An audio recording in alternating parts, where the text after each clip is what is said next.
Сайн байна уу? Та аль хүрч явна? Гэж энэ буурлаас асуух юм бол хаашаа чамаагүй хүмүн. Харсан зүг рүүгээ л явж байна. Онлын баримжаа муутай, очих нийгмээ мэдхгүй хүрэн шараан дөрлөж унаад хүнлэг ардчилсан руу гэлдэрч явандаа минийхөө гэж өмнөөс чинь хөгжилтэй хэрнээ ёжтойхон хариулах энэ хүнийг хандын балжин юм гэдгээ. Буурай маань өнөөдөр 83 дахь өвөлтөөгөө залгаж байгаа. Түүний хүүхэд нас нь их хэлмэгдлийн он жилүүдэд өнгөрөхтөн хүйтэн дайны жилүүдийг ч тойроогүй юм. Монгол улсын анхны ардын багш нарын нэг тэрээр ажил хөдөлмөртөө хамт олноо манлайлаж улс их орныхон төлөө залуу насаа зориулан ажилласан. Харин өнөөдөр тэрээр ангаах ухаан эмчлэх боломжгүй гэж оншилсан хүнд өвчнүүдийг Монгол тангаар богино хугацаанд эдгэж олон хүнийг үхлийн аюулаас аварсан буянтан юм. Түүний эмчилгээний үр дүн сайн байгааг нууцна ангаах эрдэм төгс боловсрсан Maaramб нарын хэрэглэж байсан сударт заасны дагуу тангаан бэлтгэгт байдаг гинэ. Эдгээр судар бол их хэлмэгдлийн он жилүүдэд шатаагдaltaгүй үлдсэн цөөхөн хэдэн судрын нэг юм.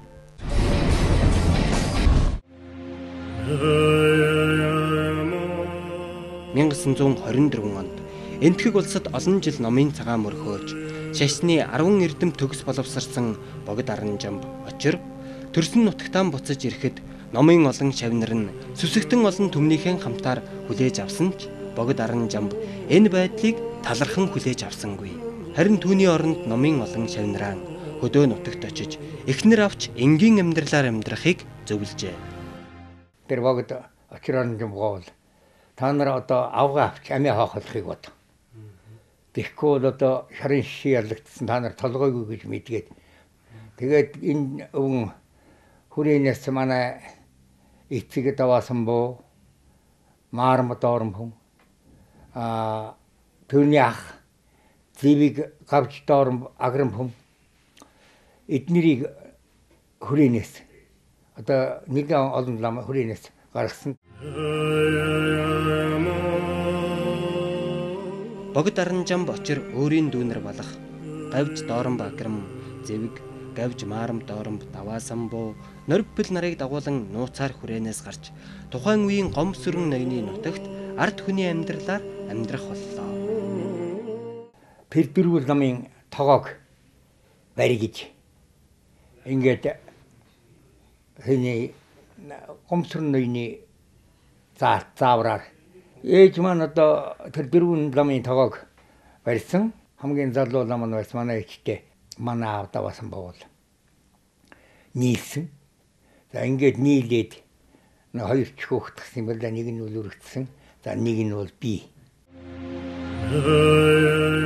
Хөдсөн дээлт 20 дугаар зууны монголчуудын сэтгэхүйд олон жилийн турш сүсэглэж ирсэн лам хувилгаад Maaрамб нараасаа илүү гэж Орос докторт очих итгэлгүйгээс болоод бор гэртэд хүнд өвчнөдөө мэрвүүлж байлаа. Энэ байдлыг төвчилгүй ах ламынхаа айл дүрийг зөрчин нутгийн ядарсан олныг эмчилж эхэлсэн хүн бол Балжин Нямган аав даваасан буу байсан юм. Авгаа авсан хөдөөний хүн байсан боловч өнөө хөдөөгөр амтэн бие өвдүүлдэг тэг өргөл барьц авдаг ламын тоонд бол толтой ламын тоонд орж байсан. За өргөл барьц авдаг толтой лам чинь тэр үед одоо 20-тэй өргөл барьц авахгүй боловсон эмнэлэг чинь одоо мөн төлбөргүй эмнэлэг учиртай. За ийм учраас энэ боловсон эмнэлгийн замдаар садаа болж үйжээ манай аав. За тэгээд 36 оны хавар юм бэлээ.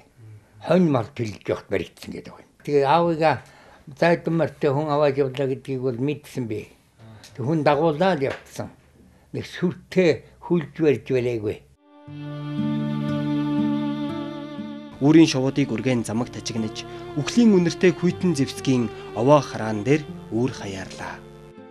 Мандах наранд цайгаан дээжлэн цацлаан өргөж цагийн ажлыг аргадахыг хүссэн ханд бүсгүйн эд хөрөнгийг хөвсгөлийн эсэргүү хэмээн хураан авлаа. Бурхан шашин тэргүүтнийг нь бузар хэмээн шатааж үлдсэн хөрөнгийг нь ардын хөвсгөлийн өмч болгосон залуучууд эзлэн дарангуйлагч пиадлуудаас улсаан цэвэрлэхтэн ухаанаа хамт буудаж байгаагаан анзаарах сөхөөгүй байлаа. За хөрөнгийн бол хурахтан юу яасан баг юм.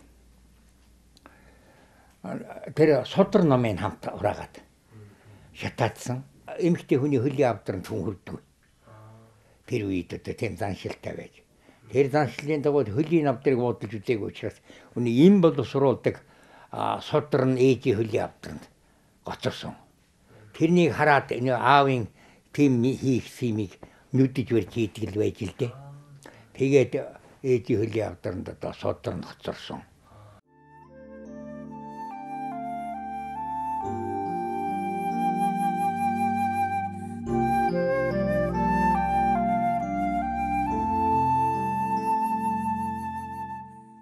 Өмссөн хувцас эхнэр хүний хөлийн бар авдарнаас өөр зүйлгүй шатсан бойрон дээрээ үлдсэн ээж хүү хоёр аймгийн дарга нарын түлээг көрөөдөж усыг зөөн хариуд нь аяг гурил авч амзуух боллоо.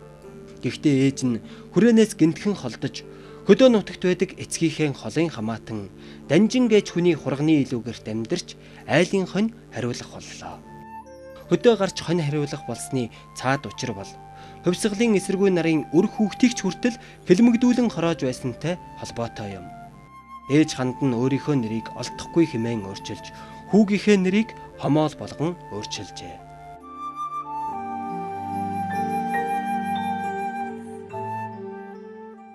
Айлын хонь хариулна гэдэг чинь өнөө сууч нь хонь саалгана ээжээр.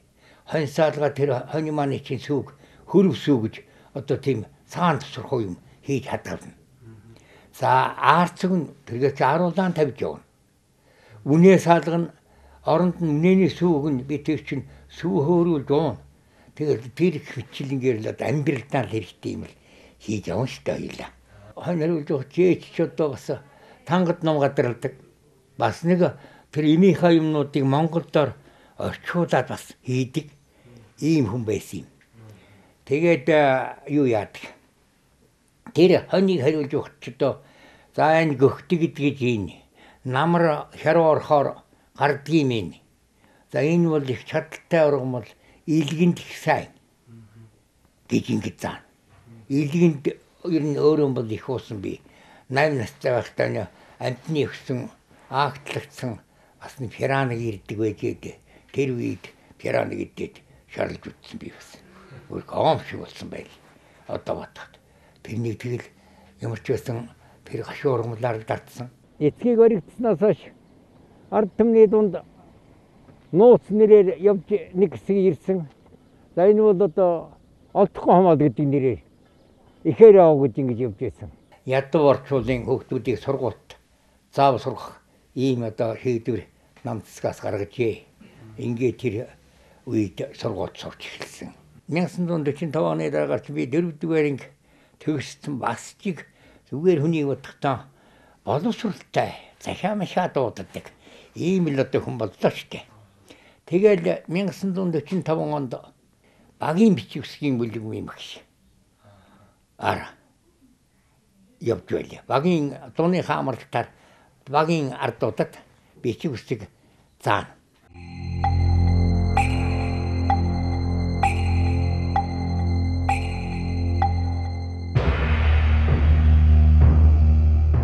Японы эзлэн түрэмгийлэгчид манай оронд зарлаагүй дайныг эхлүүлсэн нь их хэлмэгтүүлдээсэн болоод ард түмнийхээ талыг хөнөөх шахсан манай улсад хүнд цохилт болсон юм.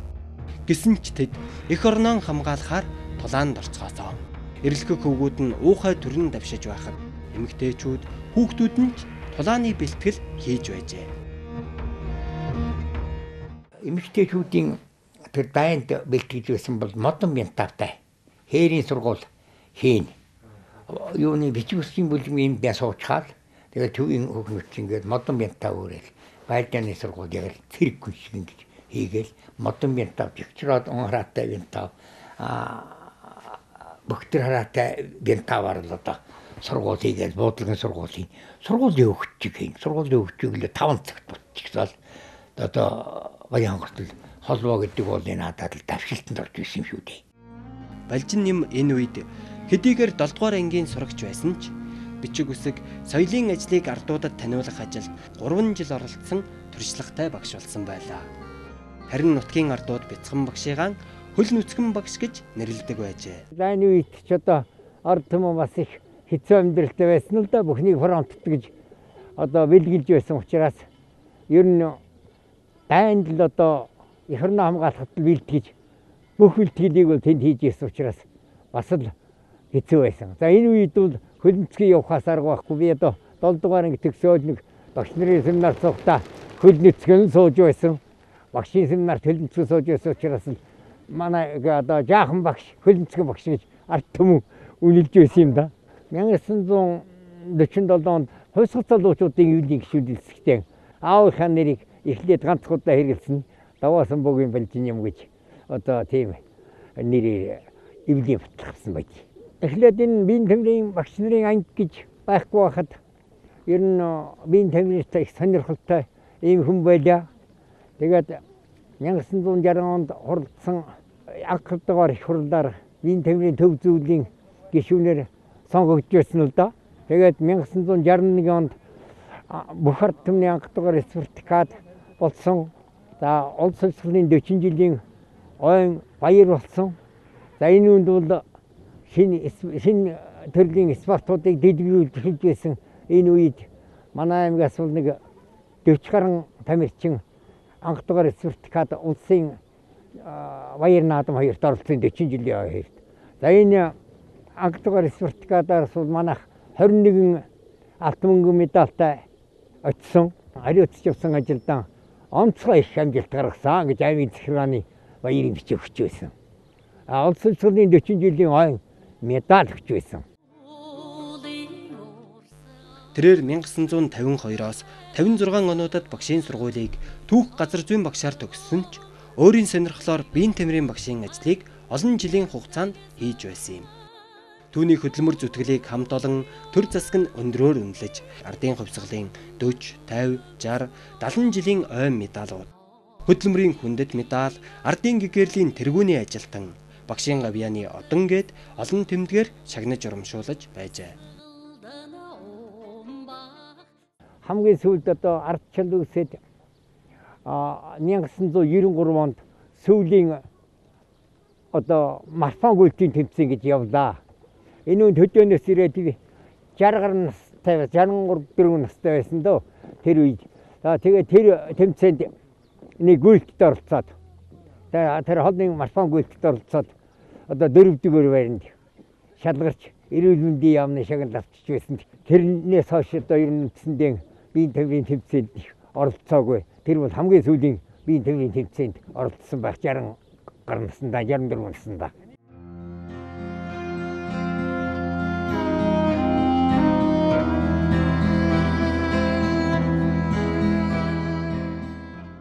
Далан насны сүүдэр зооглож явахад нь балжин нямгойн биеийн байдал муудаж эхэлжээ.